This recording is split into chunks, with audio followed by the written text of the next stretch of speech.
Now entering the atmosphere of Planet Zero. Scanning for signals. Incoming broadcast. Shift destination. ESS Page Turner. Begin transmission.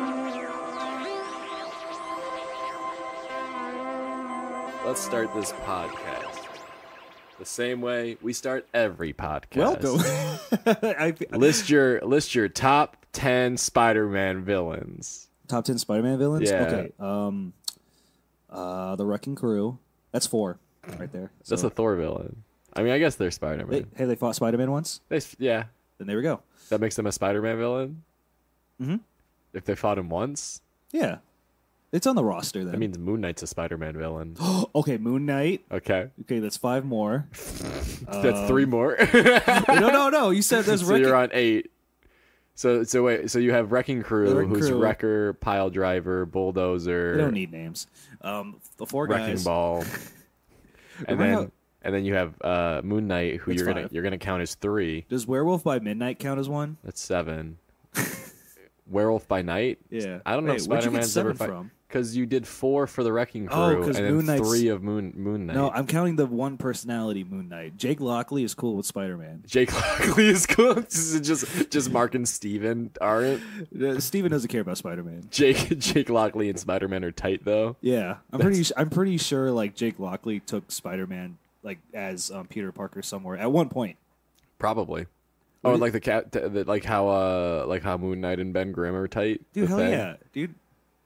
He knew that Ben needed a ride later, so that's why he. Where are we gonna find a cab out in this hour? Jesus. Hi guys, welcome back to Planet Zero. That's 5. Okay, well then keep listing. Nah, I changed No, mine. finish the list. The Sinister Six, Oh, there you go. That's it. and that's 11. Okay, now I got to remove 1. All right, Wrecking Ball. Dude, why? Hey He's got a everybody. big wrecking ball. Hey everybody to Planet Zero. Welcome from Planet Zero. My name is Eric, and this is my special guest for tonight, Christian Rice. Dude, you've done this in I keep listening to the episodes, and you've done this in every other episode. Stop introducing me as a guest. I am a host here. Welcome to our permanent guest here. Permanent special guest. I'll take it. That seems like a fair middle ground. compromise. Yeah, it seems. I mean, if we can just drop it and move on, then yeah, I'm the permanent guest / host. Dropping strong hints that I don't like this, but okay. It's fine. No, it's fine. I like it. So, welcome everybody to our show where we talk about comics. Dude, I've fallen in love with Justice League International. Same.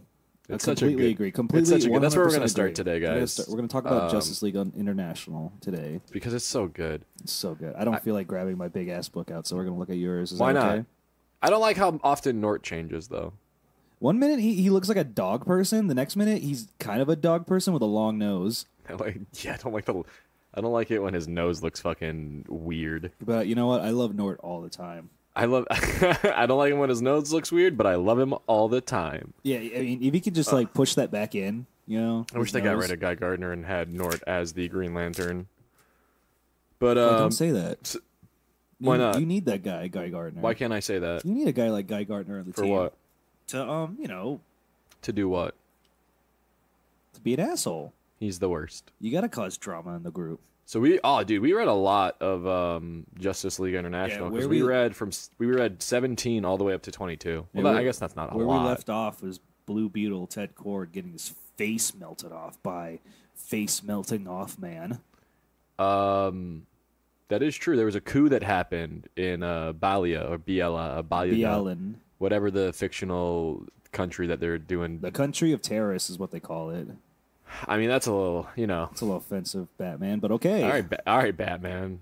You So and we your start. Fox News. So instead of Ted Kord dying, we get Captain Atom and Oberon hanging out.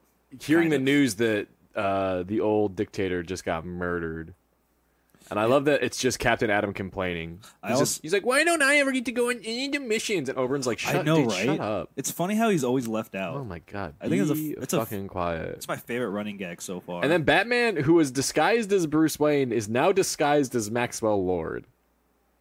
Do you remember that? Why did he disguise himself and then disguise as Maxwell Lord? Meanwhile, our boys Blue Beetle and Booster Gold are in jail. I'm gonna tell you right now, Christian. This is I think this is the point, in the comic series, where I'm getting tired of Blue Beetle. This is where when he gets put in prison, he won't stop making jokes. You're like, all right. Know, this is when I realized every panel he's in, he has to say something. It gets kind of annoying after a while. He's the comic relief. He's the silly man. He's the sarcastic one. He's the silly comic relief. And then Greenfire's there in her underwear for some reason. Well, they're all kind of naked.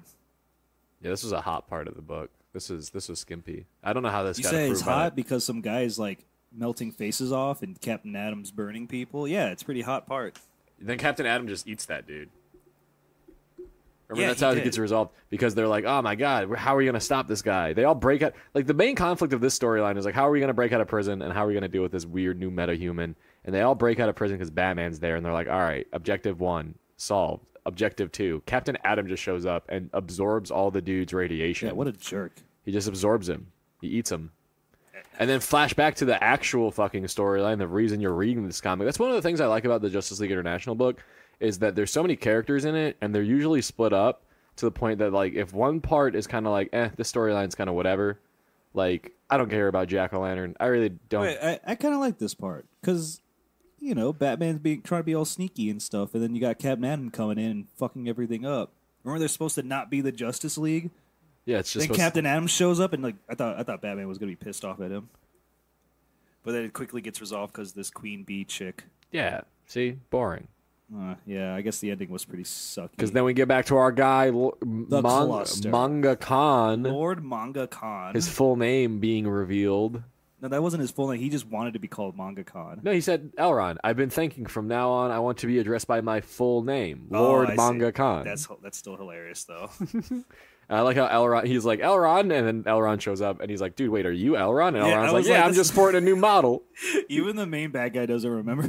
It's like, wait a minute, you're not Elrond. Yes, Well, I am. But that's not Elron. Elron looks different. He looks he got a makeover. That's he what I got. used to look like a battle droid. Now he looks more similar to an astromech almost. Like a R2D. Like a mouse droid. like a R2DT. R2D. R2. Because he looks because Lord Manga Khan looks like C-3PO No. with a cape. Well, just because they're both golden doesn't mean. That means that they look alike. Because they're golden and they're robots don't mean. That means that they're related. So anyway, we're the second. So anyways, Plot so B, plot B, Scott plot got A is kidnapped what by I the say. cluster. If you guys remember last The episode, Clusty. our boy, our podcast favorite, Mr. Miracle, Scott Free, got tasked with getting onto the alien spaceship to see if he could take it down. But ends up getting. But then kidnapped. the aliens decide to retreat halfway through the fight. So now he gets stuck on he gets stuck and gets kidnapped. So and then we have. So then Big Barda, his wife, is like, yeah, no, other podcast favorite. time to rescue him. And she takes Martian Manhunter, Rocket Fred, and Nort. Can we just say this is all comic book favorites right here? You got Rocket Red Dimitri, Big Barda, Nort, and Martian Manhunter. This is a good crew right here. This is a good random assortment of characters. It's a Justice League original, and then just fucking 3 nobodies. 3 randos. 3 randos. But they're 3 randos that we love. Yeah. So, anyways, Barda's like, the cluster hyper fucking light speeds away from them, and they're like, it's the 80s, and even though it's comic books, the human race doesn't have the capabilities of traveling light years away. But they got a boom tube. Then Barda stuffs her mega rod in the ship. Yeah, stuffs her big old meaty mega rod into Not the meaty, machine. also not a euphemism. It's not a. It's a device that she got from Apocalypse. That has Apocalypse technology that allows her to open boom tubes. So she wires it into the ship, and they take a boom tube. And then she pegs Scott free with it. No, not yet. Not until they save him, because they haven't saved him yet. But they boom tube in the next issue at the top of it into the space that the cluster was in. And then they're just like, they're not here. What the fuck? And then, look at Nort's face. fucking Nort. I want to make that. It's because Barda called him Fuzzy Face. because they just show up and they're like, wait, where are they? And they're like, they clearly must have kept going. She is taking command of the situation. Yeah, dude. In these next like 3 issues, I think John says like, I thought I was leading this team, like 8 different panels. But eventually the cluster shows up. And fucking Lord Magna Khan's like, what the fuck, dude? I thought you said they didn't have light warp. I thought you said they're dumb. I thought you said they're idiots. Elrond's like, dude, come on, chill. And then he messes up Elrond's new threads. He messes up his threads, and then you know what Elrond says? He's all like, well, time to get new clothes. Well, he goes back to his old clothes. He was like, I wonder what fall season brings me. And then the cluster hires Lobo to take care of the Justice League. Smart. So smart. Then they hire him because he's hanging out with his fucking space dolphins, which if anyone knows anything about Lobo, it's that he loves space dolphins. He has a whole corral of space dolphins at his crib. Lobo's cool because he killed all of his other species. Because his species can only be killed by his species. Is that true? Yeah. That's fucking funny. So he decides, like, I'm just going to kill... So he can't die. Yeah, because That's fucking awesome. Isn't he cool? Yeah. Look at him stick his tongue out when he drives away. He's like, fucking going to kill the Justice League, which he inadvertently ends up joining. Yeah, he ends up joining them instead, but not the Justice League he was hired to kill, but the auxiliary team on Earth. The auxiliary team. Well, what happens is that fucking Lobo shows up and is like, hey, I'm here to kill you. Can you let me on your ship? And then they're like, yeah, you can get on the ship. But before that, we get a cut of... No, this is right here. This is right here. This is they're like, he's like, let me on the ship. I'm here to kill you. And then they're like, what are we gonna do? He's gonna kill us because Nort knows who Lobo is. Dimitri doesn't understand what's going on. Nort's scared for his mind. I think Barda knows what who Lobo is. But they let him on, and he's just like, all right, who wants to die first? And then it cuts to a bonus book. A bonus book of Scott. It's called The Wrath of Barda. It's Scott, or how I like to call it, The Miracles. But it says right here. It says The Wrath of Barda. Oh yeah, but it feels like a sitcom right now. The Miracles, because it opens up with Scott Free ironing his cape and Barda making dinner. I like how he's complaining about it and how hard it is, and that he would have Oberyn do it if he didn't need a stepladder. And then it cuts to Oberyn putting away really, really heavy boxes that Scott's super strength would probably make it really easy to do. Yeah. And Oberyn's like, yo, this is fucked up. I offered to do the ironing. Are you so... Yeah, look, he says, I offered to do the ironing and let him lug these crates into the basement. He should, yeah. Even brought my step stool so I could reach the ironing board, but no. So what the heck? What do you have against Scott Free and Oberyn have a toxic best friendship, toxic relationship. He does not want him to touch his cape. So Oberyn accidentally sets off a device. Oh yeah, Oberyn blows up their house with a Mr. Miracle fucking. God, this is such a dumb storyline. I love it. It's such. There's no villains. There's no nothing. So Oberyn accidentally blows up their house. So that means that Barda, Oberyn, the Miracles to move into the Justice League International New York embassy. Yeah, hanging out with the guys. The common house for all the heroes who don't have a home. But the problem is that Barda is becoming a little too much for the guys. Barda's like picking up furniture with one hand and vacuuming the other. She's buying the groceries. I don't know why that's annoying, but they made a panel where it's like she's buying the groceries, and like she's like, "Oh, woman's work is never done," and she's dropping an egg on Blue Beetle's head. But I don't understand that one. I do understand the next one where she's eating John's fucking Oreos. He's eating his Oreos. That's fucked up. That's messed up. And then she tried to she made a flambe. I get it. I didn't get this earlier. She made a flambe and tried to feed it to the Martian Manhunter. Who's weak to fire. Whose only weakness is fire. His only weakness. She cooked him a fucking flambe, a beef flambe. What the? That's just on fire beef. So the Justice League, they go to Batman and they're like, "You got to do something about Barda." So Batman's all like, "Go, don't worry, I have a plan." So he presses a button that says "execute." Yeah, he just presses a button. Big red button. He said, "Gentlemen, drastic times call for drastic measures," and then he presses a button. And then the next page, they're building a house. I like it because they're like, no, the next few panels, like all of the next panel is, all right, the man comes through. It has possibilities. Is Barda's wish? No. I gotta hand it to you, Bats. This one is right on the money. And then next panel, you flip the page, and he's just like, "Yeah, we're building a house, guys. It's extreme. Why do you need to press the button? It's Justice League Extreme Home Makeover." Why does he need to press a fucking button? And I love it too because Batman's like, he leaves those schmucks in charge of building the house. He does. He leaves. He's like, all right, everybody's in charge of their own section of the project. I'll be back. And they're like, wait, where are you going? He's like, I gotta go help her buy furniture. Batman's banging Scott's wife. Don't say that. I did not want to think that.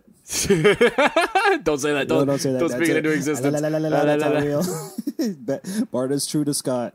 But then literally all of them, Martian Manhunter's like, I better add some Martian architecture. And then Dimitri's like, I better add some Russian architecture. And then fucking Booster's like, man, this could really use some 30th century architecture. And then Mr. Miracle's like, Apocalypse. Apocalypse, that's what she needs. Yeah. And Guy Gardner's the one who's handling the materials, handing them nails and stuff. Oh my God. Guy Gardner brought the nails and stuff. Which is so fucking funny because he eventually, what does he do? He flies off to do what? Well, first off, they get the house done. Yeah. And it looks atrocious, but Barda loves it. Yeah, Barda loves it. But before she can go inside the house, Green Gardner's all like, oh, gotta go charge up my Doesn't ring. he look like that one villain from Part 4 that makes you feel guilty in this panel right here? Part 4? Part 4 from JoJo's? Yeah, you know what I'm talking about? The Lock guy. Doesn't he look exactly like the Lock guy? Kinda. I don't know. Page 570 of the Justice League International, if you're both a DC fan and a JoJo's Bizarre Adventure fan. And own Justice League International. Guy Gardner looks like that villain. I don't remember his name. But anyways, he's like, oh, dang, I forgot to charge my ring. I gotta go home, guys. And he flies off. But all the nails were made with Green Lantern energy because he's an idiot. Because it's nice Guy Gardner. What a fucking dumbass. What a fucking dumbass. And so the house fucking crumbles and they just walk away. They just leave. They just leave. They leave like the cops and the neighbors who are complaining about them having like all of the trash piled onto their fucking lawn. That's right. And they're like, oh well, see ya. The Justice League sucks. Dumped it. Okay, back. Justice League's a fucking, and then it's like, all right, back to saving Scott free. Back to our regularly scheduled nonsense. Fuck, dude, I love Justice League International. When do they get Scott back? That's right. Lobo's threatening everyone. They get into a fight. Lobo rips Dimitri out of his fucking spacesuit. Dude, that's fucking scary. He literally knocked him out of his spacesuit. Dude, after that, Dimitri's like, I want to go home. I want to go home to my wife. I don't want to be in space anymore. I need my wife and I need my son. Ew, look at Martian Manhunter's disgust. This is a reminder that Martian Manhunter isn't wearing clothes.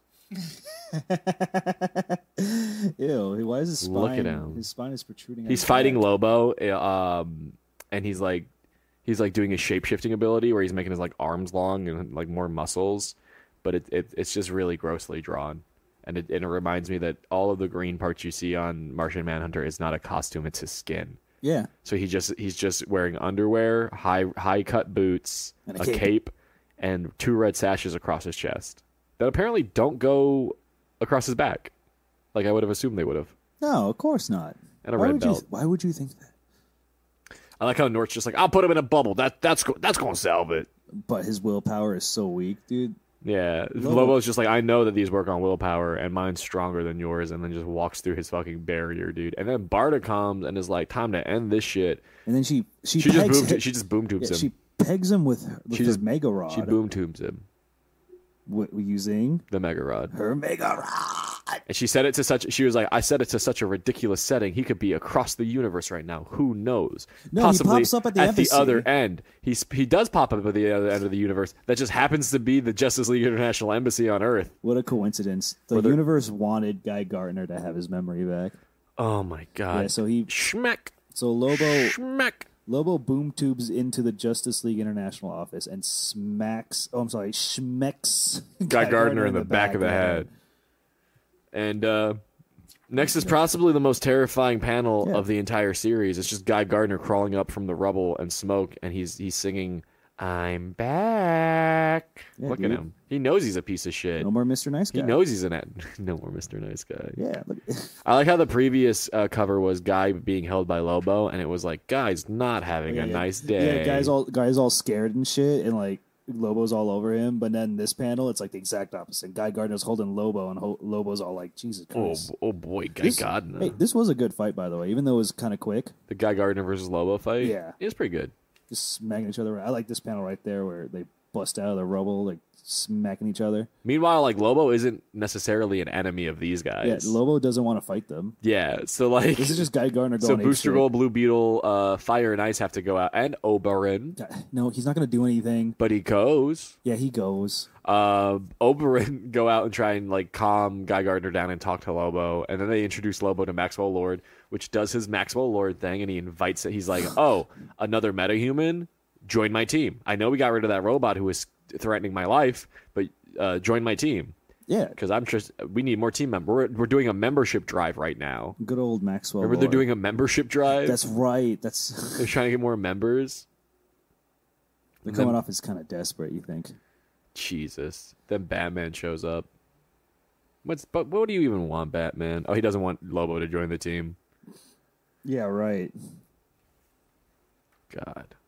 And then Batman's like, "Hey, Superman, you want to join the team?" Because then they do go on a membership drive. Yeah, they go ask Superman. This is right after that. Yeah. They fucking go and ask who else? Did they just ask Superman? Is that it? Who was what was Booster Gold trying to recruit? Oh, they were trying to recruit Wally West. Oh yeah. They were trying to recruit the Flash, and but he wasn't even home. And then Batman goes to Hawkman and Hawkwoman, and they basically turn him down. I think I prefer just Hawkwoman. I think that's me. Yeah. My bias with the Justice League cartoon. Yeah, and then I guess Hawk Dude is all right. And then back in space, and I love how Captain Adam's like, "Why are we doing a membership drive? We have me." And everyone's like, "Dude, you literally are never fucking at any of these stupid fucking meetings. You don't ever." That's so fucking fun. It's true. He's always being left behind. He doesn't do anything. I always forget that he's part of the team. He does, because he always pops up at the end like, "Hey." But then we cut back to space where fucking Lord Manga Khan has realized that he has the son of Highfather in his possession, and he could probably finally open up a bartering tip with Apocalypse because they haven't been able to trade with Apocalypse. So he goes and he meets with Vermin Wunderbar, podcast favorite Vermin Wunderbar. That is actually 100% true. And then he starts doing his thing. He starts yelling his own name and shit. And Vermin immediately is like, "Why are you yelling?" Oh my god! And then Vermin's all like, "Dude, sorry." He's like, "Sorry, it's a nasty habit I picked up." And then Vermin's like, "You dare to raise your voice before the legendary Vermin Wunderbar?" And then Lord Khan is like, "Is that what I fucking sound like?" And he's like, "Yeah, He's like, maybe we should stop. That's so fucking funny. I love how Vermin Wunderbar is like, "Yeah, this is what you sound like." Because I do the same thing. Yeah. And then he's like, and then basically he opens up a channel of bartering between them and Granny Goodness. Well, he's trying to. He's negotiating. He's trying to, but then they steal him away from him. They just take him. That's because the Justice League showed up with Big Barda. That's right. And they were like, "You were followed. How dare you?" And then they take Scott. And fucking the Lowlies build our boy Dimitri a fucking new Rocket Red suit. So Barda takes our boys, the three boys, to the Apocalypse, where we meet up a resistance against the dark side of the Lowlies. The Lowlies. We all remember the Lowlies from the Steve Englehart. They were in that. They're in the Jack Kirby stuff too. They also are. They're like the bottom working class of Apocalypse. Hell yeah, they're the Lowlies, boy. They're just like me. Not me though. I think I'll be a new god. Okay, well, fool yourself, but whatever. We'll move on. So they help them. Suit. They help them break into Granny's jail to save Scott. He gets a new suit. I was really scared. I like the part where Martian Manhunter's like, "Hey, is this gonna snap his spine in half? Like, can he handle this technology?" Also, again, he's Russian, so like we're just giving him we're just giving Russians alien technology now. And then Barter's like, "It's literally the Lowlies technology." I just gave him the equivalent of like our toaster. Yeah, he knows how to work a toaster. He can work this. Yeah, it's fine. I was about to say, you know what? I was really scared that Rocket Red wasn't gonna have a suit because he got broken. Yeah, but now he got a decked out new one. That's hella dope. My favorite part of their plan to break into Granny Goodness's prison is that they knock out a guard for Martian Manhunter to impersonate, and then they just walk in with the rest of them, like not in disguise, not invisible, nothing. Yeah, they're prisoners. And the very next person they come across is like, "Wait, that's Big Barda." That's Big Barda. What's the guard doing with Big Barda and two random people? Like, what's going on there? Which I thought was fucking like obviously, of course, Big Barda. You're not going in incognito. You're infamous here. And then paratroopers just start fucking coming in. Parademons? The paratroopers of Apocalypse. Eric Favorite over here. Eric Favorite? Are they your favorite? I I'm not. I mean, I'm not. I don't hate them. I don't love them. You don't hate them. You don't love them. You don't. What do you want them? What do you want? They're villains. Okay. They're like any other goon. You know what I mean? Yeah, it's they're fine. like any minions. You know. But Rocket Red gets to try out his new suit, which he accidentally blasts himself out of the compound into more parademons because he wasn't ready for how strong the suit was. It's a 4-slide toaster. Yeah, and then toaster. it's Barda, Martian Manhunter, Nort, and Rocket Red in a new Apocalypse suit against an entire army of parademons, and fucking Martian Manhunter has to be like, Barda, please. Go get more superheroes with your fucking boom tube. Please travel back to the embassy and go get more superheroes. They know where they are. We're going to die. Yeah, they know where they are now. She can teleport. Yeah. And then she reluctantly is like, fine. She boom tubes in. She boom tubes into the middle of the room. In the room is Hawkman, Hawkgirl, Fire and Ice, Batman, Booster Gold, Guy Gardner, Lobo, Blue Beetle, and Oberyn. Oberyn's here too. Oberyn fights in this war, dude. He's part of this war, the Justice League versus Apocalypse war. It's amazing. So that was So now all these just people, just right into the middle of the fray. Get it? Apocalypse. Wow. It's not Apocalypse Now. It's Apocalypse. Wow. Wow. But look at he's there. He didn't have to be here. Barda, why'd you bring him? And then she just runs off. She's like, all right, everybody, fight these demons. See ya. They don't know what's going on. Like, well, I'm pretty sure some of them might, but Batman doesn't. Lobo or, Lobo's here to kill Barda. Oh, yeah, Lobo immediately goes and tries to kill Barda. Yeah, he sees Barda. It's like, oh, that's my kill. Fucking Batman's like, Rocket Red, why do you look like a spaceman? Because that was the whole reason why Lobo joined the Justice League was because he knew that if he stayed on it, Barda and the other company would eventually come back, and then he can claim his bounty. But now it's like, oh, she's already here. I like that when Batman helps Oberyn get to cover, and he goes into a manhole, and Batman's like, he said, what'd he say? Something about be careful. He said, be careful. You never know what horrors might be lurking below. And Oberyn's like, yeah, thanks for pointing that out. I feel so much better now. Thank you. Yeah, thank you, Batman. Thank you, Batman. Thank you. I appreciate it.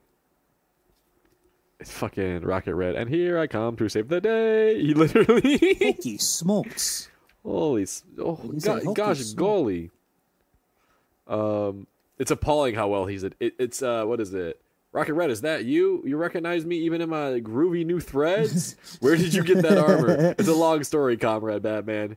And one I'll be glad to tell you after I have saved the day. After I have saved the day some more.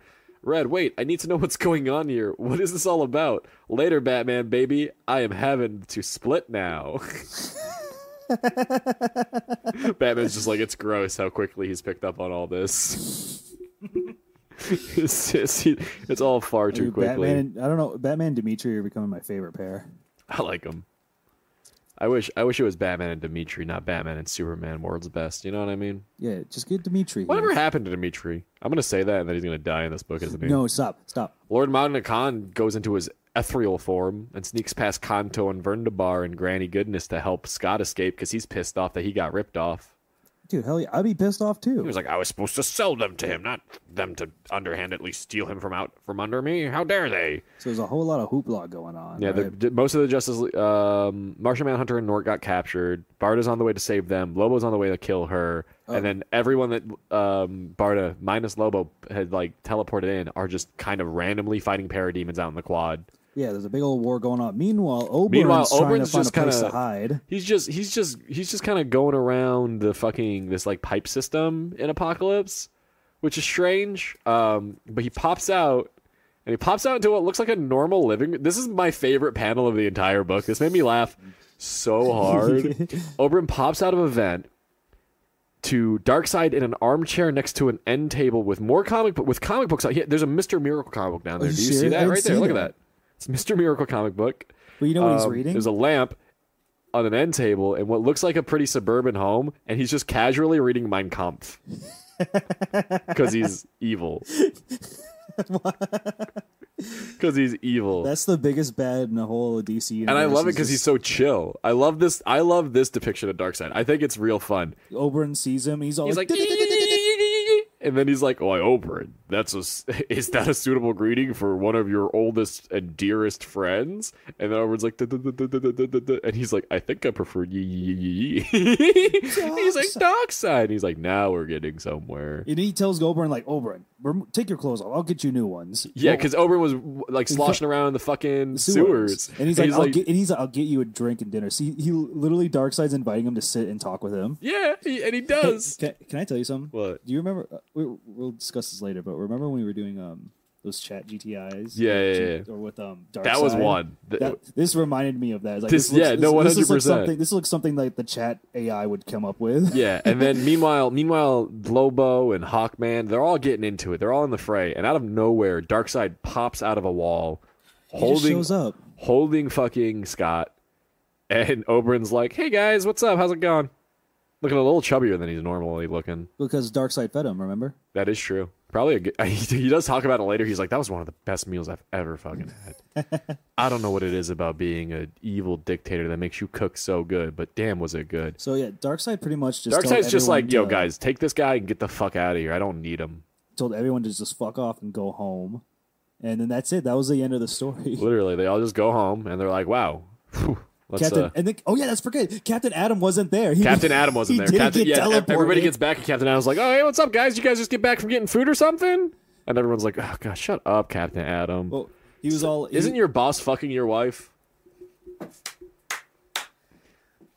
Great backstory, Captain Atom. Great backstory, Captain Atom. Your main villain is just your boss who bangs your wife. That's cool. Sad, no. Cool, Captain Atom. You're a cool character. What happened to you? Your boss banging your wife? But look, he was all worried about them. He was like, I called the government, I called the president. What do I tell the people? Where were you? And they're like, I don't want to talk about it. Remember, they're all tired from their mission and just want to go home. What am I going to tell the president? If he has any questions, just put Nord on the phone. Oh, don't be ridiculous. I mean, the Nord, how... That might not be a bad idea. That's what he says to him. It'd be funny as shit. Could you imagine? Hey, Mr. Press. So anyways, this guy... Your Nord voice? This guy... It's me, Nord. Hey, it's me, Nord. I look like a dog. I'm a dog alien. My uncle got me this job. And then aliens invade it, dude. Fucking classic Justice League aliens invade, but tiny ones invade the... Are you going to skip talking about Oberyn's badass cover art right there? The one he's got all the dead people stabbed with forks. Yeah, he's like decked out like Rambo. He's fighting a bunch of tiny aliens. Invasion, First Strike Extra. Oh, this is an extra? Well, remember the real alien invasion happens after this. This was like a little what's happening at home story. I love the what's happening at home stories. Those are so much fun. Oh yeah, definitely. Oberyn fights tiny little aliens. What? Dude, Oberyn gets his own little solo story. He gets his own little solo story where he fights little aliens. It's like the and Booster Gold's there, but he gets knocked out. It's really funny how much of a recurring character he is in this. I feel like this guy makes Oberyn is on the Justice League. I feel like he makes more appearances of this than the original Mr. Miracle run. Dude, he's on the Justice League. He's a valuable member. Remember when he put Guy Gardner in a headlock? He saves Booster Gold and the embassy, defeats all of the... What does he even do with them? He puts them in a cockroach cage. Yeah, that's fucked up. That's fucked. You should have killed them, dude. Those cockroaches are going to eat those people. Oh my god, it's so sad. He said, like, Booster Gold, you don't take me as a murderer, are you? Well, you're kind of stuffing him in roach traps. And then Wonder Woman teams up with the rest of the Justice League International. God. I was wondering when Wonder Woman shows up to fight off the rest of the aliens, and literally everyone is hitting on her. Well, but mostly Blue Beetle and freaking Green Flame. Green Flame even does it. Green Flame? Yeah. That's right. Or Ice does it. Ice is like fire. Well, you look... no, Green Flame says, she's hardly a hussy, Ice. It's not her fault that she's so extraordinarily beautiful she reduces men to panting adolescents. Dude, and freaking Rocket Red, like, making statements. Dude, you're married. Even Martian Manhunter brought that up. Yeah, Martian Manhunter's like, maybe we can send you home so that you can be with your wife and kids. And then Dimitri's like, nah, this is fine. Dimitri. And then he sends Dimitri and Guy Gardner to go on the team with fucking Wonder Woman when they all split up. It's they split up into Dimitri, Wonder Woman, and Guy Gardner go to check something out, and then they're just fighting aliens, right? Oh, they just fight aliens. These are just generic aliens, man. We can skip a little ahead. Fuck this guy. What do you mean? I like it when they kill them all. Remember when they kill them all? Remember when they kill all these aliens? And then Martian Manhunter's like... Everyone's like, yeah, we just killed all the aliens! And Martian Manhunter's like, I am an alien, and any loss of life is a true tragedy. Dude, him and Wonder Woman had a moment of like, what are we doing? What is war? I thought this was supposed to be a comedy. What is war? Do you remember that panel? What panel? It was like Wonder Woman and Martian Manhunter having a deep talk and everything. It's right there. It's right there. I was looking for it. Blue Beetle shows up. That little fuck. Like, hey, you two! World's just come down. Time to head back to the States. Gonna be a big superhero summit. The war continues. Oh, and Wonder Woman? Yes, Blue Beetle. Beetle! Did anyone ever tell you have beautiful eyes? I hate him. I love him. And then the Injustice League. What a bunch of lamos. I only know like 2 characters from this. Everyone else I don't know. What are you talking about? I know Clock King. You don't know this guy? Nope. What about this guy? No. And him? No. Yeah, I just know these 2 as well. You too. Yeah, I don't know those other guys. Well, guess what? We're forgetting the other member. We're forgetting the 6th member. Bruce. Remember Bruce? Oh, fucking Bruce, his cellmate. It's a cellmate that knows technology. God, what are their names again? So there's... Well, I remember Multi-Man. Multi-Man's the bald one with the mustache who's just annoying. Clockmaster, right? Clock King. Clock King, Major Disaster. Clue Master? Clue Master, and what else is his name? I don't know what this dumb guy's name is. I don't know. Oh, no, it has to be something. They didn't say it. I don't think they said it. No, they do say it. No. I've read it like 2 minutes ago. Big Sir. Big Sir? It's Big Sir. I don't like that one. Multi-Man not be sad. Big Sir make you happy. And then he's like, I thought this guy was a genius. And then Clock King's like, he was a genius, but it's only but it was only temporary. You got all these lame villains together to make the Injustice League. And then, meanwhile, literally across the pond, the actual Justice League International are trying to clean up their genocide that they committed from the alien spacecrafts. Yep. Guy Gardner's not being any help. And fucking, this story is kind of weird because this story is just them happenstancely, like the villains eventually do get the plane up in the air, but immediately the Justice League is there to shoot it down. I feel like this whole story is just about these goofy villains and also shows Martian Manhunter dealing with the team, because this is like, I feel like Martian Manhunter is getting to a breaking point with this team. That's why he's bringing in Plastic Man next issue. Ew, that's not Plastic Man. That's Elongated Man. Never mind. I'm not excited anymore. That's the Elongated Man and Metamorpho. See, you're Animal Man. Is that Animal Man? That's Animal Man, dude. Oh, okay. Is that Supergirl? Yeah, I don't think so. I think it's Power Girl. Might be Power Girl. And Wally West finally answered the door. Wallard West.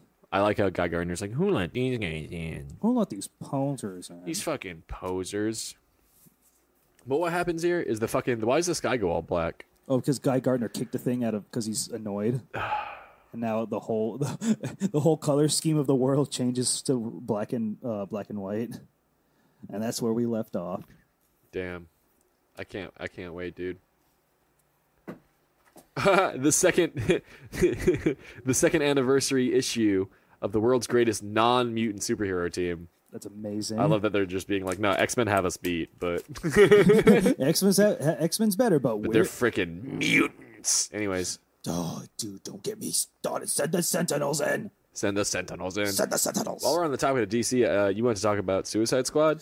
The Suicide Squad. I just read an arc called The Janus Directive. The Janus Directive. So the plot about this is that there's a thing going around in the government agencies called the Janus Directive, or Janus, I guess, which pretty much means that I don't know where Amanda Waller got this. They never explained it. She just says, like, there's a thing going around called the Janus Directive, which means this group or that group is going to attack us, and we're going to go to war. So I'm going to attack them first. Very American of her. So it's pretty cool. So he takes all the meta-human agencies connected with the government and bring them in the DC universe, and it's have a big old civil war. On Waller's side, you got the Suicide Squad, Checkmate. Well... They are a on her side. Yeah, on her. This is her side. She's in charge of it. She's in charge of it, but do they? No, they don't like her. That's what I'm saying. So it's not really that they're on her side. That she's just. But in the beginning of this whole war, Waller has the Suicide Squad, Checkmate, which is pretty much like the CIA but more secretive. Not everybody knows them. Only like the president Shield and Waller, pretty much. Yeah, but Shield's like. But we'll get more to Checkmate way later. Well known. Okay. And then you got Project Peacemaker. You know what that means. Whoa. Peacemaker. Does he have a racist dad in this one? Oh yeah, they bring that up. Do they really? Yeah, he has a Nazi dad. You're fucking kidding me. That's weird. And then you have General Eling's side, and if you don't know, that's the Captain Adams. Boss. That's the guy who's fucking his wife. That's the guy who's fucking his wife. Yes.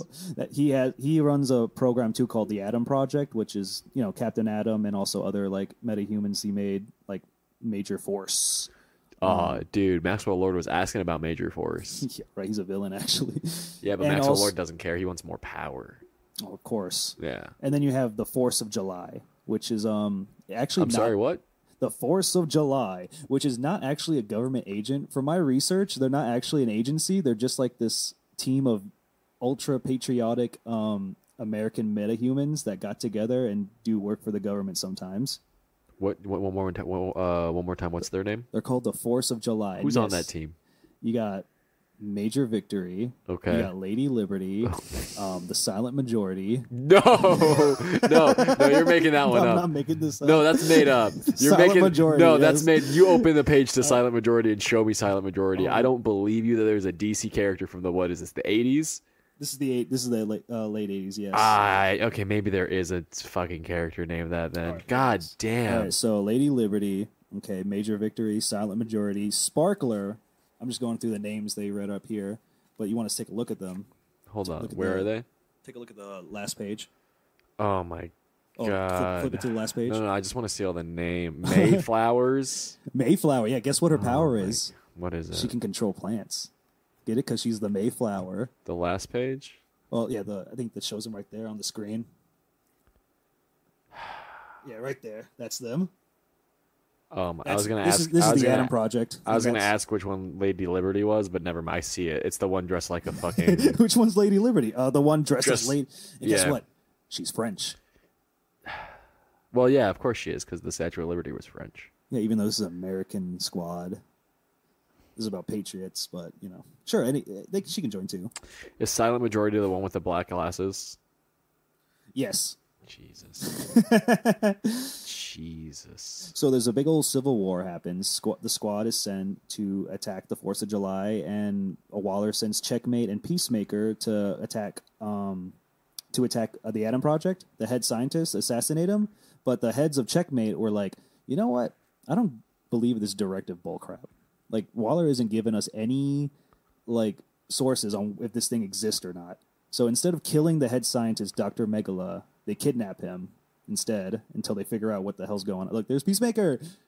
I don't like the way his head looks in this panel. It's too big. But what were you saying? So how they kidnap? Who did they kidnap? They kidnap Dr. Megala, the Atom Project scientists, but because they were ordered to kill him, but they're like, I don't want to believe Amanda Waller. So they make their own mission to kidnap Amanda Waller to get more information out of her. Checkmate does, right? Checkmate does. Yeah, and they send a covert task force that couldn't be identified as Checkmate. Let me get a little backstory on Checkmate. Right. So no superheroes know who Checkmate is. This is a very deep cover organization, and their ranks are by chess pieces. Yeah. Pawns, knights, rooks, bishops, and then king, and then a Waller is the queen. This is the queen. So they send these three characters to go into Belle Reve to kidnap Amanda Waller to get information out of her. You have this woman named Val, who's from the Doom Patrol. Close friends with the leader of Checkmate. You got Blackthorn. She worked with the Checkmate, but not an official member because Amanda doesn't like her. Yeah. But Harry Stein, the leader, does. Okay. And then you have a generic knight character. Now, you can pass these first two characters off as like maybe they're part of Checkmate. But the knight is wearing a full knight uniform. You're supposed to be a secret agency that nobody knows, but they all have these uniforms look pretty cool though. But but you really paint your paint yourself out there. He snuck into Belle Reve wearing a checkmate jersey, basically. He's wearing it. Why would you do that? And then, like, they get caught by something. Obviously. And then Amanda Waller checks the cameras. She sees the knight uniform, and she's like, checkmate's out to get me. They're trying to kill me. It's like, of course she's going to figure that out. Fucking Harry Stein and Harvey Bullock are in their offices like, oh, shit. How'd she find it out? How'd she figure it out? It's like, because you're... Who talked? You've sent in a man dressed as a checkmate guy. Probably the uniform, sir. So now there's more hoopla going on. There's more, but he teams up with the Adam Project, General Ealing, to get Amanda Waller. So Checkmate and the Adam Project versus Amanda Waller. Yeah, the Suicide Squad. And also the Force of July is there too. They got defeated by the Suicide Squad very early on and was in prison. But when the Adam Project and Checkmate went to bust in there, they set them loose. But some of them died when they fought against the Suicide Squad, and this is pretty fucked up. You can Who died? I can show you this. Who died? I don't know his name. I think his name was Sparkler. He's the kid of the group. So like, when Dr. Light joined the squad, he made it sure, like, I don't want to deal with kids. I don't want to deal with kids at all, because he's a Teen Titans villain. Yeah, and the rest of the squad pick on him for that. So when they were assigning villains to each other with their fight, when they get there, they didn't fight who they were assigned to. So Dr. Light ended up fighting Sparkler, the little kid. And he's all like, I don't deal with kids. I don't deal with kids. But Sparkler kept, like, taunting him, like, oh, you can't get me, haha, all that shit. And he's like, fuck you. So he Kamehameha blasts him and shoots a hole through the kid and just dies. And then Bronze Tiger, Dr. Light's all like, yeah, I did it. I kill him. You're getting close to it. There it is, right there. He Kamehameha. That's not a Kamehameha. That's a Final Flash. Get it? Because Dr. Light. And also he's doing the Final Flash hands. But he just kills this kid, and like he's celebrating, and Bronze Tiger's all like, all right, good job. Let's keep going. A swell victory. A swell victory all around. Let's go somewhere we're done. Let's go. We're done here. Yeah, we're done. We just killed the kid. Let's go. Amazing. But they imprison the rest of them. Dr. Light's in this book. That's hilarious. He doesn't deal with kids. He doesn't, dude. Is that the Jester? No, that's Punch and Julie. You remember them? They were from the Tom King Batman. Yeah, that's right. There they are. I might have to read this Suicide Squad run. Oh, a lot of great characters. The Weasel was in it at one point. Whoa, dude! Like the Weasel from the movie. Whoa, Sean Gunn, James Gunn's brother was in it. It was a Sean Gunn one. He was doing the motion capture for the comic book. So guess who's the villain now? Do you want to keep reading? Do you want to actually read this? Where are you at? I'm actually done. Well, I'm actually done with the whole thing. I'm just reading the epilogue comic, but. So what if I read back here? It'll tell me. It'll spoil it. Not really. Who's the real villain? Do you know who Cobra is? No. So Cobra is a villain that pretty much every DC character has won against. He's this mad scientist who formed the Cobra cult, and they just worship him as like this god of chaos. And he speaks like this, and every time he monologues, he has to talk like this. And it's annoying. Sounds like Cobra Commander. Yeah, but not the Cobra. This one was more like religious type. But yeah, it's a good read. I mean, I thought the reveal. I might pick it up. I thought the reveal was pretty lame. Like Cobra, that's the guy who's fucking around with the government. But it ended up being pretty cool. All of them team up together at the end to do a whole space battle with Cobra. Except for not Sparkler. Not Sparkler, because he got. Sparkler doesn't make it. Sparkler doesn't make it to the final chapters. Speaking of people who don't make it to the final chapter, Ace is dead. That's sad. Is it? It's like I hardly even knew him. No, you got to know him more when they get the flashback after he died. After he died. Okay. Oh, okay. That's like showing up to a funeral and then being like, "Who is this?" Somebody here, tell me who this is. And then they show you a video about his like all of his past like footage of his life. And then you're like, "Oh yeah, okay, okay, yeah, I guess he did die." But they're in Fishman Island now. Yeah. Well, we're gonna breeze past the post-war arc. You don't care about that flashback? What do you mean? What flashback? Because you got done talking. Sabu? It wasn't the last time we too, Sabu. We talked about Sabu. Oh, we did? Oh, we did talk about the post-war? I'm pretty sure we talked a little bit about Sabu and Dan Dan. You said something about... You did start at Fishman Island, right? Yeah. Afterwards. Okay, never mind. Keep going. Fishman Island. Because we're talking about Fishman Island. I like how... Because they start going down into the ocean's depths. And Nami's like, "This is the explanation for what's going on," and all of them are like, and then slowly, one by one, she's like, "You're not listening. Go away." And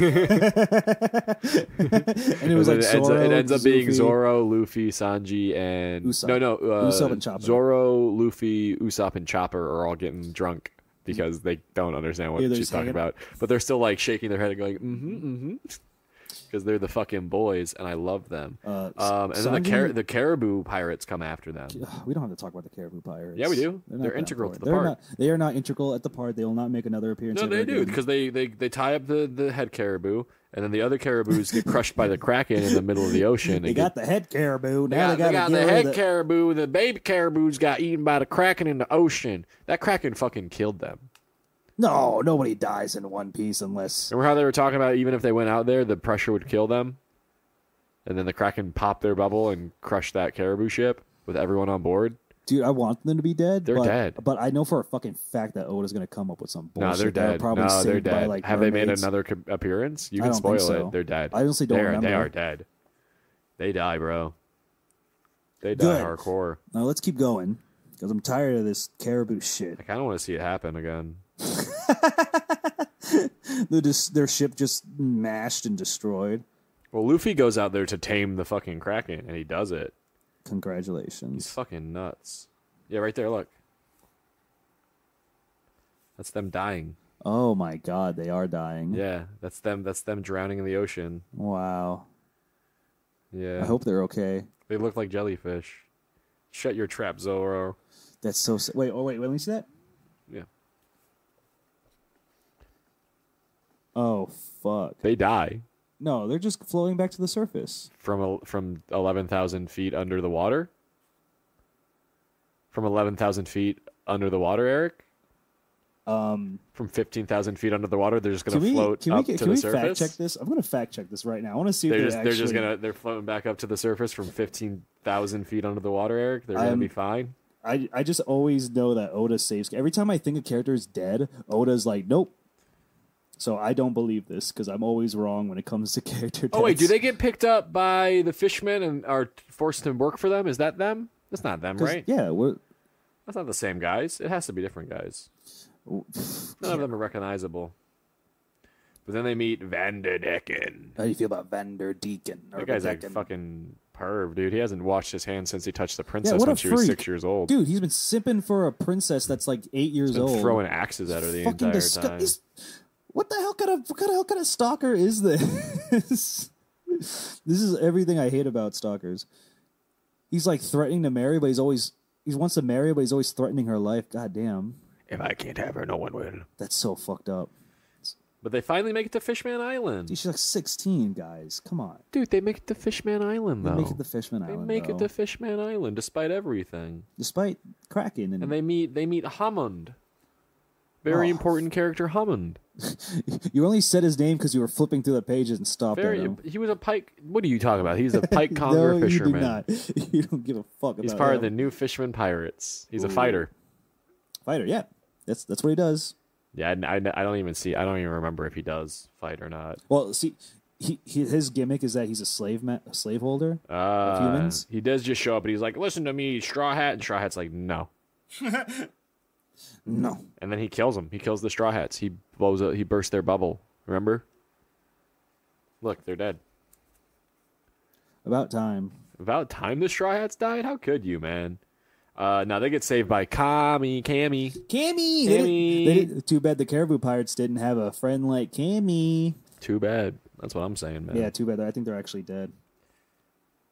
You're not finding anything in your research? Let's see. Damn it, he's alive! All of them? Oh, wait, that's the wrong character. That's just, the one caribou lives because he's on the boat with the Straw Hats. And then he's hanging out in the mermaid lounge and he fucking kidnaps a bunch of mermaids and then gets blamed on the Straw Hats. So the older brother's name is Caribou and the little brother's called Koribo. He's dead. See here. Deceased. He's alive. No. It says right here alive. When's the last appearance? Last appearance. Let's see here. If it's volume 62, he's dead. As far as I'm concerned. Let's see where he's at. Oh my god. Wow, what the fuck? What? Oh, I see.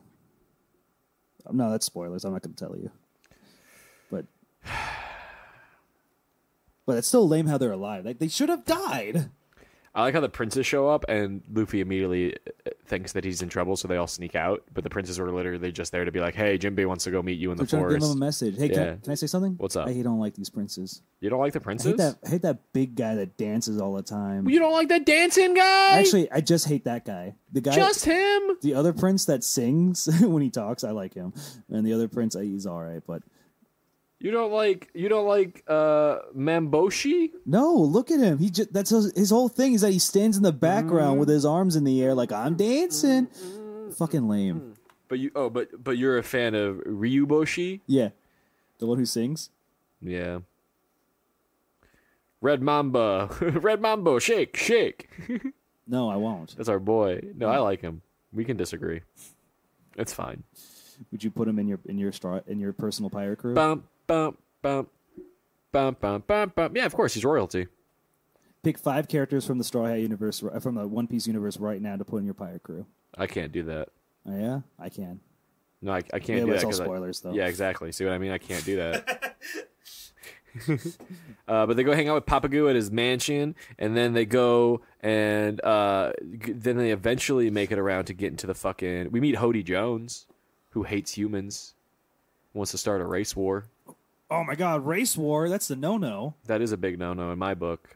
They get to meet the king. Neptune shows up to fucking pick up the Straw Hats, which is dope. To be fair, the fishermen people have been oppressed by the humans for a long time, so they can be a little mad. They can be a little mad.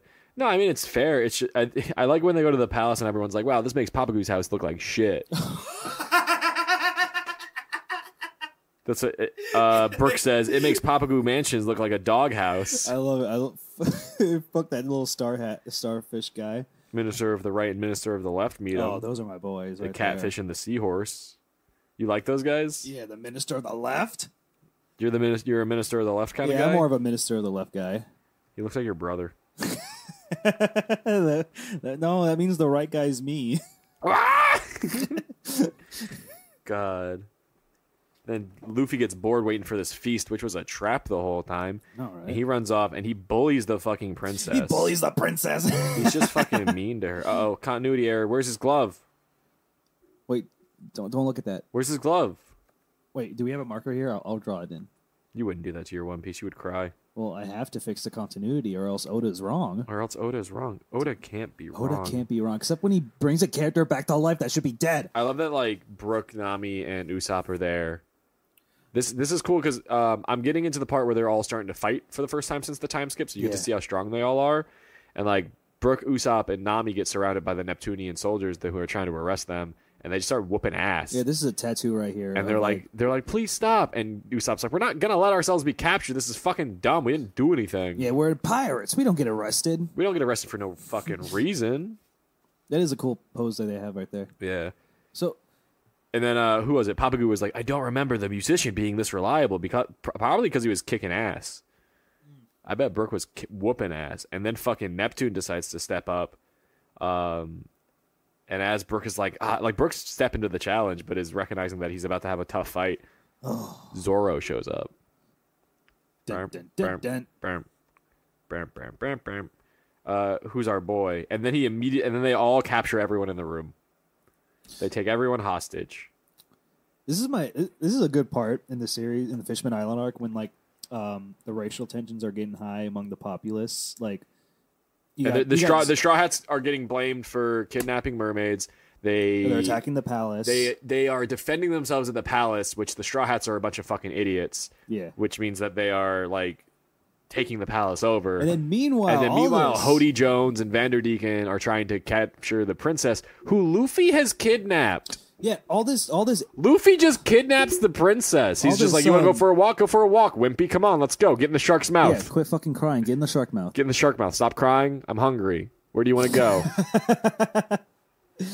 So, like, all this racial tension, like, all the fishermen, like, all the populace is like, damn, are these humans really evil or some shit? And then Luffy kidnaps the princess, and they catch her on the spot.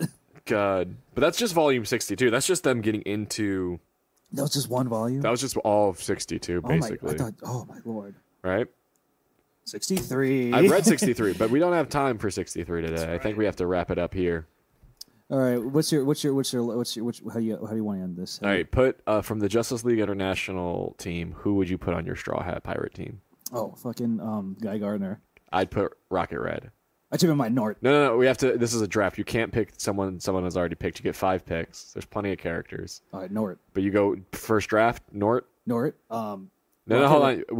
I get Rocket Red. I've already called him. That was my first pick. All right, Nort. Oh, god damn it. Second round. Wonder Woman, she counts. She does count. Second round, I'm gonna take take Dr. Fate. Damn it. Lobo. I'm gonna take Oberyn. Damn it. Yeah. Maxwell Lord. I'm gonna take Mr. Miracle. Oh, okay, you can have him. And then the fifth round. All right, fifth round. You know what? I'll take Shazam. You're gonna take Shazam? Shazam is a good one. I do like Shazam. We can only take ones that we've already seen in the team. Yeah. So I guess that means I'll take...